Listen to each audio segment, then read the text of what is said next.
Busy dropped a sachet of water and the man stepped over it without stopping. Not around it. Over it. The way you step over something that does not register as a thing worth noticing, the way your foot makes the small automatic adjustment for an obstacle and your brain does not even file it as an event because the obstacle is not the kind of thing your brain categorizes as worth filing. Busy watched him step over the bus sachet, the water spreading across the hot concrete in a shape that would be gone in 4 minutes in this heat, and she felt something that she had trained herself not to feel too often because feeling it too often was expensive. She felt the size of the distance between where she was and where she was going. It was a large distance. She was 14 years old. She was standing at the corner of Ojulegba Road at 7 in the morning with a cooler of water sachets on her head and N2-400 in her pocket, which was yesterday's profit and which needed to become today's stock and today's profit and still leave something for the house. The house was a single room in Suralere that she shared with her mother and her younger brother Son, who was 9 and who went to school every day in a uniform that Busy ironed every evening because if nothing else Son would go to school with a pressed uniform. She bent down. She picked up the bus sachet. She put it in the bag she kept for waste. She adjusted the cooler on her head. She kept selling.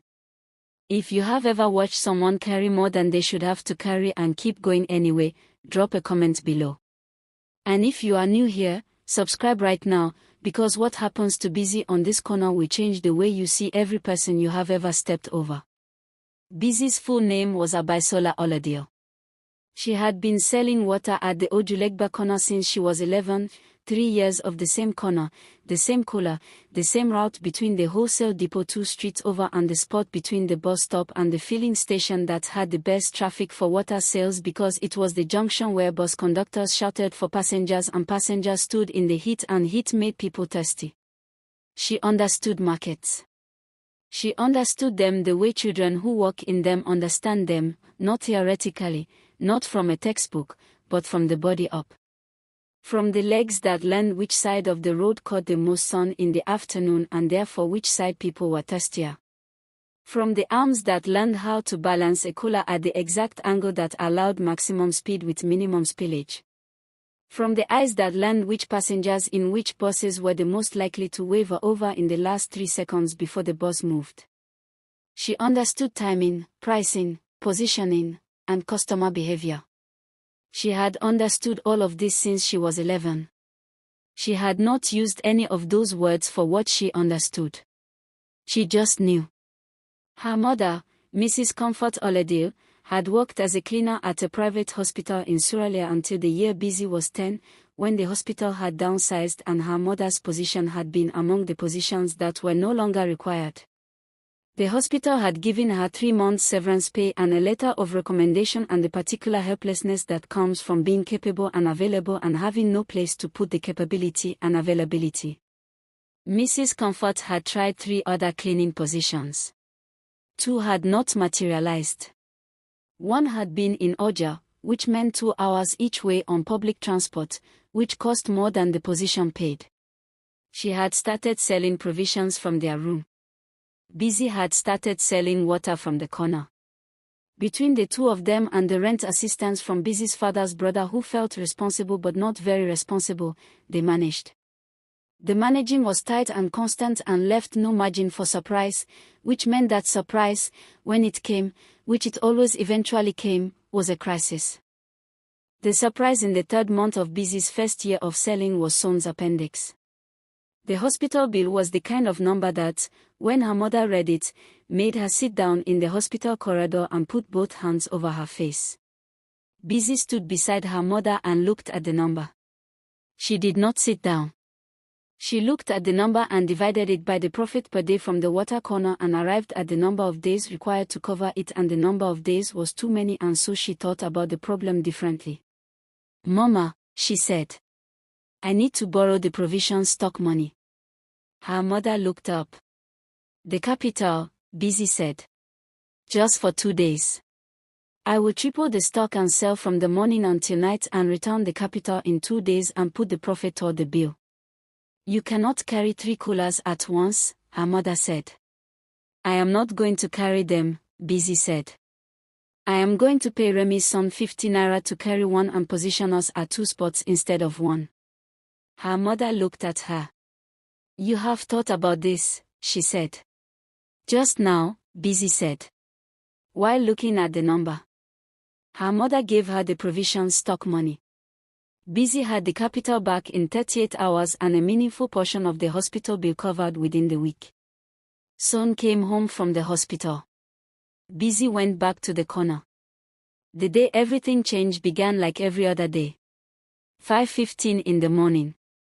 She was awake before her mother, which she always was, because the wholesale depot opened at 6 and the early position at the corner, before the other water sellers arrived, was worth 30 minutes of premium sales. She ironed Son's uniform in the pre-dawn quiet while he slept. She made tea for her mother and left it covered. She carried the empty cooler to the depot, filled it, hoisted it to her head, and walked to the corner. By 6:30 she had sold 42 sachets. By 8 she had sold 90. At 9:15 a car stopped. Not at the bus stop, at the roadside, the specific stopping of a car that has seen something and chosen to stop, which was unusual because cars at Ojulegba did not generally stop to buy sachets. Cars at Ojulegba bought from the boys who ran into traffic. Busy was not a boy and did not run into traffic. She stood at the corner and served the bus stop traffic and the pedestrian traffic, and occasionally someone called her from a car window. This car had stopped before calling. A woman stepped out. She was perhaps 45, corporate dress, the kind of woman whose clothes suggested air conditioning and offices, and she walked to Busy without looking at the heat or the noise around her, the way people who have grown up in this city walk through it, as if the city is furniture and they are moving through the furniture toward a specific destination. How many sachets do you have? She said. Busy looked into the cooler. 63. How much for all of them? Busy did the calculation in 1 second. The bulk question was either a test or an opportunity, and both required the same response, an honest number plus a small discount that communicated willingness without desperation. She named the price. The woman did not negotiate. She paid. She took out her phone and called someone and said, "Send someone to Ojulegba corner to collect 63 sachets of water." She looked at Busy. "They will be here in 10 minutes. Can you wait?" "Yes, Ma," Busy said. The woman looked at her. Not the way people looked at water sellers. The way people looked at people. "How old are you?" she said. 14, Ma. "You go to school?" A pause. "Not currently." "Why not currently?" Busy looked at her directly. "The fees." The woman was quiet for a moment. "What is your name?" "Abaisola." "Busy." "I am Mrs. Adewale," the woman said. "I run a business training program for young people in Suralea." She paused. "I come to this junction every week. I have been watching you for 3 weeks." Busy looked at her. "You sold 42 sachets in the first 90 minutes this morning," Mrs. Adewale said. "I counted. Most of the boys at this junction don't sell 40 in a full morning." Busy said nothing. "I want you to come to my program," Mrs. Adewale said. "It runs on Saturday mornings. 4 hours. It is free." Busy looked at her. "What does it teach?" "Business," Mrs. Adewale said. "The proper language for what you already know." The woman from Mrs. Adewale's office arrived for the 63 sachets. Mrs. Adewale handed Busy a card. "Saturday," she said. 8 o'clock. She got back in her car. Busy stood at the corner with the card and an empty cooler and the thing Mrs. Adewale had said, the proper language for what you already know, sitting in her mind in the specific way that certain things sit in the minds of people who have been waiting without knowing they were waiting for exactly that thing. She told her mother that evening. Her mother looked at the card. "She paid for 63 sachets without negotiating," her mother said. "Without negotiating," Busy confirmed. "And she counted your sales." She said she had been watching for 3 weeks. Her mother was quiet for a moment. What do you think? I think she is real, Busy said. And I think Saturday mornings at the corner are not my best hours anyway, the traffic is different on Saturday. Her mother looked at her. You have already decided, she said. I have already decided, Busy agreed. Then why are you telling me? Because I tell you things, Busy said simply. Not for permission. Just because I tell you things. Her mother looked at the card again. Go, she said. The program was in a room above a print shop on Edinaron Ogunsanya Street. 12 young people, ranging from 13 to 19. Most of them were working, market sellers, errand runners, one boy who repaired phone screens at a bus stop. None of them were in school. All of them had been watching Mrs. Adewale's program, the way Busy had been chosen. Mrs. Adewale taught for 4 hours each Saturday with the energy of someone who had found the specific work they were built for and intended to spend all of themselves on it. She taught them what Busy already knew and had no words for. Supply and demand. Busy knew this as the 6 o'clock depot run being worth the early wake because morning scarcity at the corner meant she could hold her price. Profit margin. Busy knew this as the difference between what she paid at the depot and what she received at the corner, minus the cost of the cooler ice. Market positioning. Busy knew this as the choice of spot between the bus stop and the filling station. Customer psychology. Busy knew this as the face of someone who was about to waver over before they knew they were going to waver over. Every lesson named something she had been doing without a name. She absorbed every name with the specific hunger of someone receiving the vocabulary for an experience they have been living. By the third Saturday, Mrs. Adewale had noticed. She kept Busy after the session. You are not learning, she said. You are translating. Yes, Ma, Busy said. How long have you been selling? 3 years. 3 years at the same corner. Same corner. Different system each year. I adjust based on what I observe. Mrs. Adewale looked at her. Observe, she said. That is the word you used? Is it the wrong word? It is the exact word, Mrs. Adewale said. A 14-year-old water seller used the word observe to describe her market analysis. She paused. Busy. I want to talk to you about something. Yes, Ma. My program has a next level. After the Saturday sessions there is an advanced cohort, 12 weeks, full-time, Monday to Friday. It covers business planning, financial modeling, marketing strategy, operations. She paused. It has a stipend. 5,000 naira per week. Busy looked at her. It replaces the corner for 12 weeks, Busy said. Yes. 5,000 per week is more than the corner on a good week, Busy said. But the corner every week is predictable and 12 weeks of program ends and then what? Mrs. Adewale looked at her. After the 12 weeks, she said, 3 participants are selected for a 6-month business incubation. Startup capital. A mentor. Office space. She paused. That is what comes after the 12 weeks. Busy sat with it. How are the 3 selected, she said. Performance in the program. Business idea quality. Demonstrated capacity. What if my business idea is water? Busy said. Tell me more, Mrs. Adewale said. Busy looked at her. Not sachet water from a cooler, she said. A delivery service. Clean water delivered to households and small businesses in Suralia on a schedule. Subscription-based. Reliable. Because the problem with water in this area is not cost, it is reliability. People spend more money getting water from unreliable sources than they would spend on a reliable delivery. The room was quiet. How long have you been thinking about this? Mrs. Adewale said. 3 years, Busy said. Every day at the corner.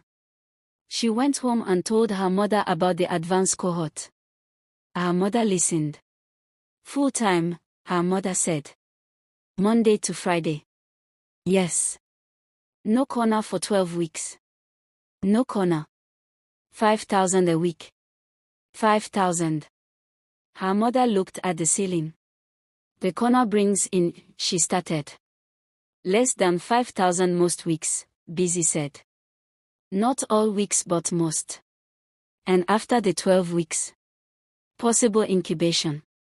Capital. Mentor. Office space. Possible, her mother said. Possible, Busy confirmed. Her mother was quiet for a long time. You have the business idea, her mother said. You told me about the water delivery thing in January. You remember, Busy said. I remember everything you say, her mother said. You think I don't listen but I listen. She looked at her daughter. You said people spend more on unreliable water than they would on reliable water. You said it while washing son's uniform. Busy looked at her mother. You should have been in the program, Busy said. Her mother laughed. It was not a small laugh, it was a full one, the kind that comes out when something is both funny and true simultaneously. Go to the program, her mother said. Tell me everything every evening. The 12 weeks were the hardest weeks Busy had experienced since son's appendix. Not because the program was difficult, it was difficult, technically, the financial modeling was difficult and the marketing strategy frameworks were difficult and she was doing work in 12 weeks that university students did in 3 years, but because of what was underneath the difficulty. The underneath was this: she was being prepared for something and she could feel the preparation, and the feeling of preparation was enormous, and she had spent 3 years becoming good at surviving, and preparation for something beyond surviving were two different skills, and she was having to learn the second while still practicing the first. She went to class at 8. She came home at 6. She made dinner because her mother had taken a part-time cleaning shift that ran afternoons. She helped son with his homework. She studied from 9 until midnight. She slept. She woke at 6. She did this for 12 weeks. Her business plan for the water delivery service became, over those 12 weeks, 60 pages. It had a financial model that her mentor, a man named Mr. Chidi, who had built and sold a logistics company and who said very little but listened with enormous attention, had reviewed and said was conservative in the right places and aggressive in the right places. What does that mean? Busy asked. It means you understand your risk, Mr. Chidi said. Most first-time founders either underestimate their cost or overestimate their revenues. You have done neither. He paused. How did you learn to do that?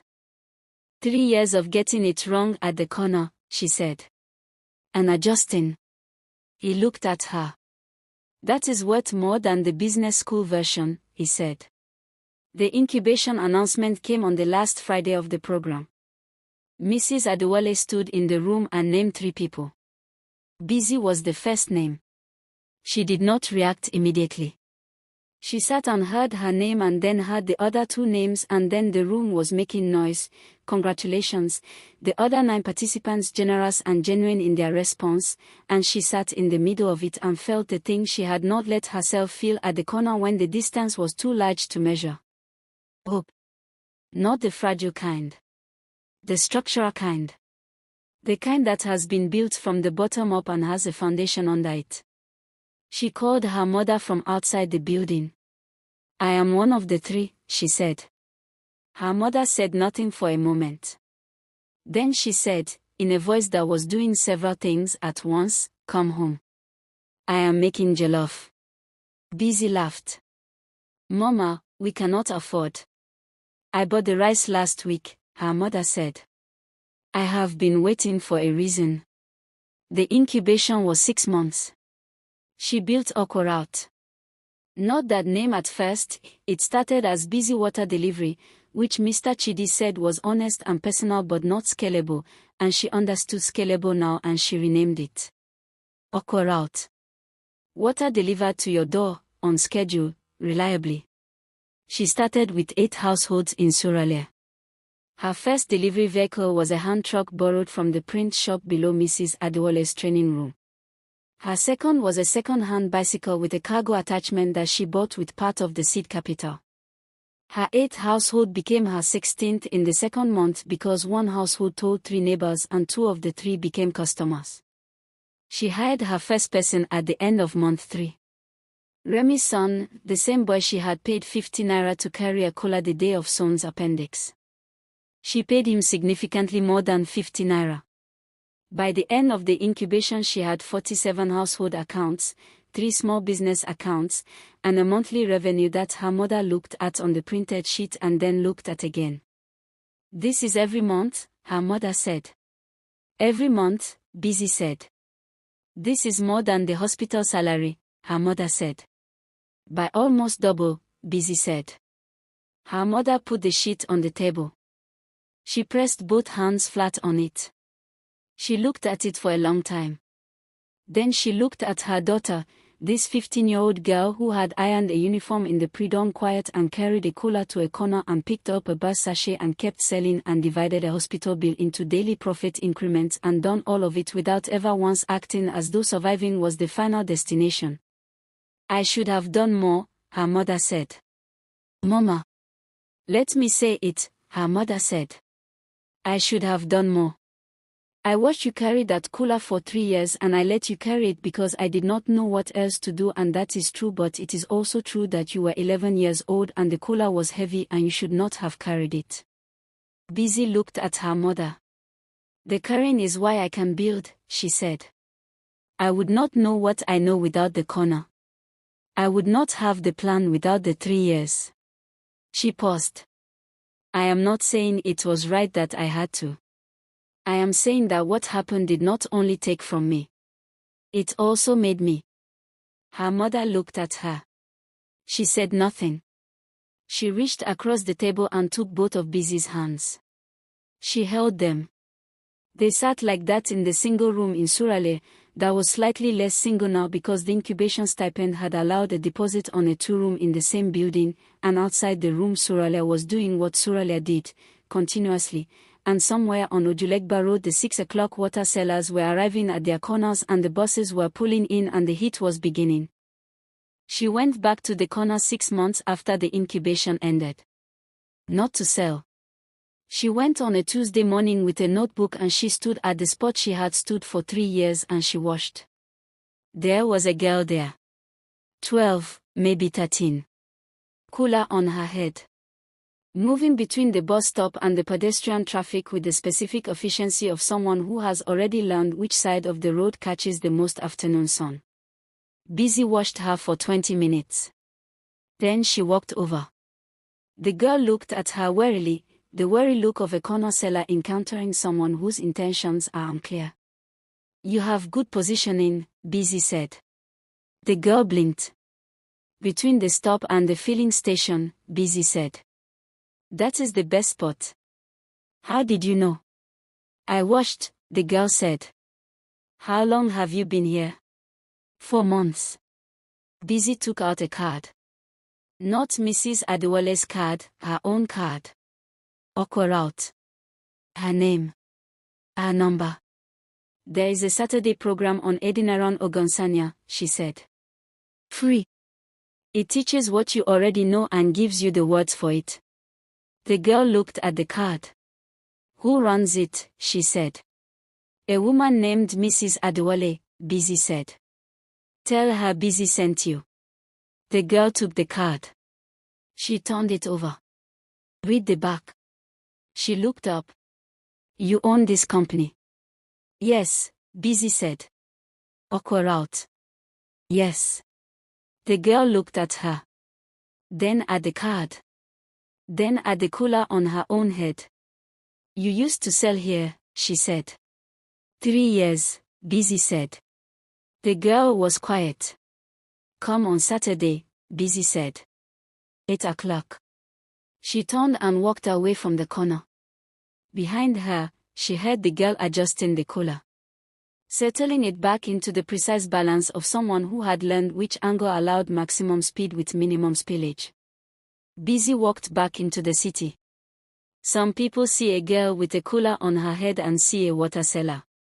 Others look at the same girl and see someone who understands supply, demand, positioning, customer behavior, timing, and margin, who has built this understanding from the body up, in the heat, over years, without a classroom or a textbook or a mentor or a word for any of it. Mrs. Adewale saw the second thing. And busy became both, the girl who sold water to survive and the woman who built a company from everything the corner taught her. The corner did not break her. The corner built her.